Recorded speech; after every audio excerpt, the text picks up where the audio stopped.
Viewers of my channel may know that Yu-Gi-Oh! Is still one of my favorite card games to this day. Ever since I was a child, Yu-Gi-Oh! Has always been a part of my life. Whether it be playing the card game with my friends or watching the anime series, it's very special to me to this day, and I still get a lot of enjoyment playing it. I like building decks, I like going back and watching the show, even if it is admittedly incredibly cheesy. So very recently, I picked up the newest Yu-Gi-Oh! Video game that just came out for the Switch called Yu-Gi-Oh! Legacy of the Duelist, Link Evolution. For those of you who don't know, this is actually a re-release of a game that was released previously on Steam and other systems, and it's essentially the magnum opus of Yu-Gi-Oh! Video games. The original version had every single card up to that point, and you get to go through the plots of all of the Yu-Gi-Oh! Anime series, again, to that date, and you get to play in significant fights, which is a lot through all of them. Now, I have not played the first version of this game. The reason why I'm playing is the one that I have now for the Switch, and I gotta say, honestly, I really love it. There's a lot to enjoy about it. When the game begins, you start off with like a very basic structured deck, and you have the option to go through which Yu-Gi-Oh! Series, and you can start with any of them of your choice.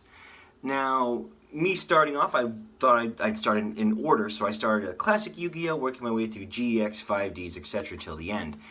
And one thing that's really cool is, as I said, you get to experience duels that take place in that anime series.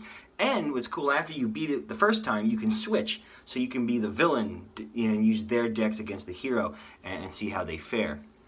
What's really cool about it too is starting off with a crappy structure deck really isn't that fun. So you get to actually pick decks that are made for you from the anime series. So as an example, the first duel that you fight on the classic Yu-Gi-Oh! Spectrum is the first fight with Yugi against Kaiba. And that deck that you have with Yugi is built to get Exodia out. So it's really cool to use these different cards and beat Kaiba with Exodia just like it happened in the anime series. And that is prevalent through all of the fights, and there are a lot of them. There's certainly a lot to go through.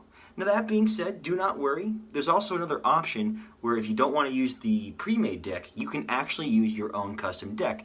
So if you want to kick the crap out of, Season 1, Episode 1 Kaiba with the Norse gods and destroy him with Odin, you are more than welcome to. You want to use fusions, X-Seeds, Synchros, Link Summons, the choice is yours. And it's cool that I have that ability to customize decks, and personally, I use that to see what I can adapt to my real-life decks. Now what this version has that the other ones don't, is this brings in Link Summoning. If you don't know, a few years ago, Yu-Gi-Oh! Had gone through a change, and there was a big issue with people, winning in one turn. What would happen at tournaments is it would come down to a game of rock, paper, scissors, and whoever, won that game would be the winner of the duel. They would just X-Seed, X-Seed, X-Seed, X-Seed, and swarm the field, and there was nothing that the other person can do. And that doesn't make the game fun. I don't think just winning with a cheat move like that in the very beginning is very fun. And a lot of people felt the same way.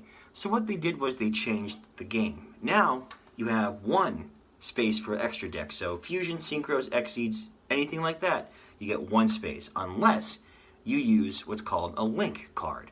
Now the links are these blue cards, and they're very similar to X-Seeds and synchros, where you special summon them from the extra deck. But there's these little arrows on them, and when the arrows, depending where the arrow is pointing, that is where you can actually summon another card from your special deck on that space. But there's arrows pointing towards your opponent. So if I place a card in the first space and there's an arrow pointing up, that means my opponent can use that space to summon from their extra deck as well. So there is this risk versus reward management, not knowing what the other person is capable of or what other cards the other person has. Now, the game does teach you how to use link summons. I actually didn't know how to until I played this game, since it really wasn't a thing that interested me, and I liked the classic Yu-Gi-Oh! Style, since that's what I spent all these years playing.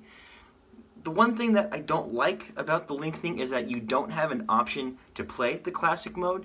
So you can go through Yu-Gi-Oh! Season 1 or Yu-Gi-Oh! GX or 5Ds, and you can only summon one from your extra deck unless you're using a Link card. Now for classic Yu-Gi-Oh! That's not really an issue. The focus wasn't really fusion. For Yu-Gi-Oh! GX, you get to it a little bit when you play as Jaden, because he does have a lot of fusion cards with his elemental heroes. So that gets a bit frustrating. The 5Ds portion is a bit rough, if I'm being honest, because a lot of cards, you have to summon multiple synchro monsters, and when you can't do that because of links, it makes it just a little bit difficult. So it's not the worst thing ever to have that, but I do wish that there was an option for you to choose classic mode for certain games and then play the link summons. But if you're looking to understand how the links work, the game does do an excellent job at explaining it. And of course there's hundreds of link cards that you can use and add to your decks to customize and use as you please. It's not quite as flashy as the other games. The most recent game that I had bought before this was Yu-Gi-Oh! GX Spirit Caller for the Nintendo DS.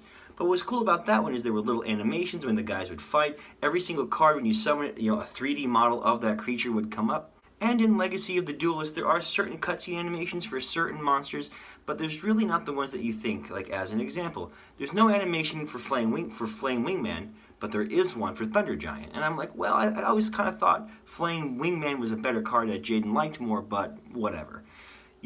So that's kind of cool when you get it, but it's a bit few and far between. It's a bit picky, I know, because it is a card game, but I just like the little flashy touches. It gives it that anime feel. Not to make the Dragon Ball Z reference here, but there are over 9,000 Yu-Gi-Oh cards that are available in this game. And I think what they're going to do is they're going to add more. On the Link section of the game, where you play the newest Yu-Gi-Oh season, Vrains, there's only 3 battles. The intro one and then against 2 other characters. It's not a lot because you have the entire seasons for the others, so I think they're going to add them later and add more cards. If that's the case, this might be the best Yu-Gi-Oh game, I think, that may have ever existed. Again, it's not necessarily perfect, but for what you get, and at a price of only $40, you get a lot of content and a lot you can do.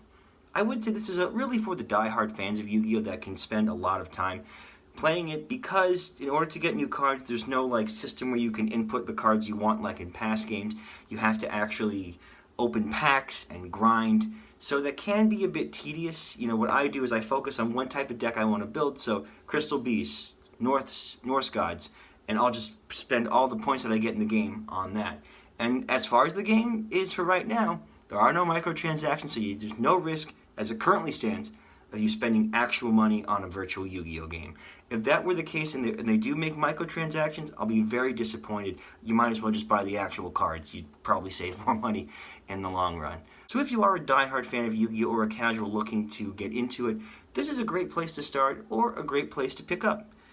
It was well worth the money in my opinion because of how much I love the game and everything about it, and I really enjoyed it. Is it perfect? No. But it's the best one that I've seen in a very, very, very long time. So, Yu-Gi-Oh! Legacy of the Duelist Link Evolution, I highly recommend it. Well, thank you guys so much for watching this episode of Kirk Talk, and I'll see you in the next one.